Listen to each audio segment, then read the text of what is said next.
Everybody, it's Gene, Capital Chaos TV, and I'm on the bus with Carla from Butcher Babies. How you doing? The old RV. You know, this tour got booked so last minute for us that there was no buses available anywhere. So we're on this RV that belongs to a friend of ours. It's very comfy, cozy. It slides out. We're very happy about that. Give us a little bit more room. But now, this is not the original Butcher Babies RV, right? No, Okay. we sold that years ago.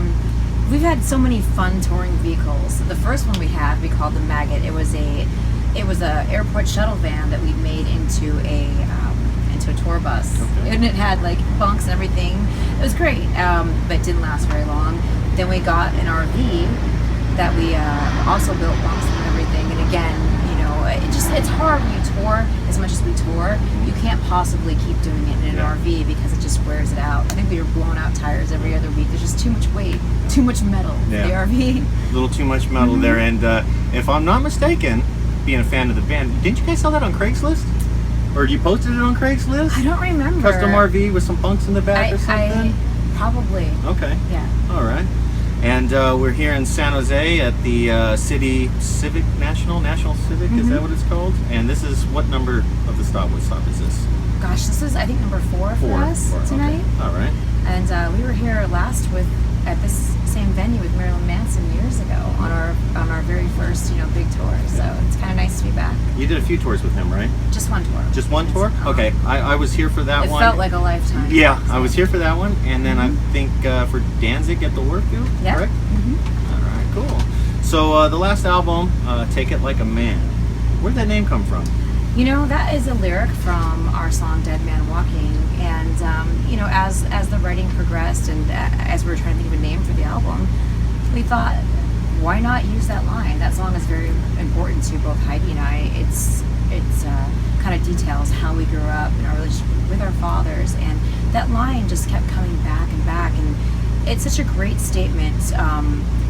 It goes for some. It's just a statement that says, life is going to come at you hard, and you have to remain strong no matter what it throws at you, and just keep yourself tough. And it's not gender based. It's not telling little girls just take it like a man, or it's not for men. It's just anybody who's got a dream, who's going through a hard time, no matter what you're going through in your life, just pony up, pull your boots up, get on with your life, and keep going. Sack up and take it, right? So we've had to take it like a man in various situations in our lives, and it's just the perfect title.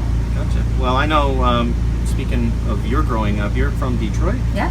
And predominantly African-American neighborhood, is that right? Is that what I read somewhere? I grew up in a mix of neighborhoods. My first neighborhood changed dramatically. I grew up in a multicultural neighborhood, and then overnight it became predominantly African-American. I'm half black. And the problem with that area when I was growing up is that it was very racially divided, unfortunately. I've been to a few places in my life that still feel racially divided, and where I grew up is definitely one of them. It's better now, it gets better all the time, but there was a lot of race riots in Detroit, and it really did separate people, unfortunately. And, even when my mom married my dad years and years ago, she got a lot of flack, and she lost a lot of friends. People would say things to us all the time that were very negative, but I think that going through those experiences and having a hard time growing up, and just makes you a stronger person. It makes you who you are, and I'm very proud of everything that makes up who I am. A lot of people always say, well, why do you talk about being black, and why not talk about being white? And I think that I mostly talk about being biracial, because being biracial is something completely different than being black or being white. It's a very special thing, and it really makes you who you are. Yeah, well, it's a great way, and I'm sure it helped round your perspective out of the world. It does. I get the best of both worlds, and kind of the worst of both worlds sometimes. But all those experiences have made me who I am, and I wouldn't have it any other way.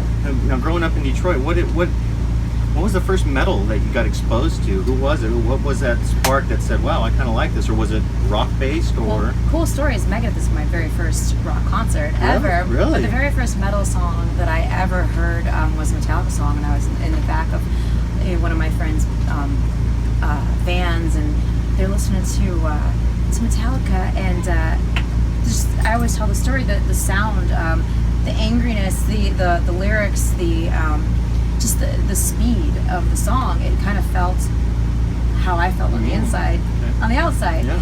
And so I was immediately attracted to thrash metal and loved the Big Four. I loved Pantera growing up, and I also loved, stuff like Guns N' Roses. So, but for me, growing up like I did, it was very hard for me to admit that's what I was drawn to. That's what I liked, because people wanted me to prove, my blackness by listening to things that black and was into. But I was always drawn to rock and roll, especially thrash metal. You can't stop this monster's ball.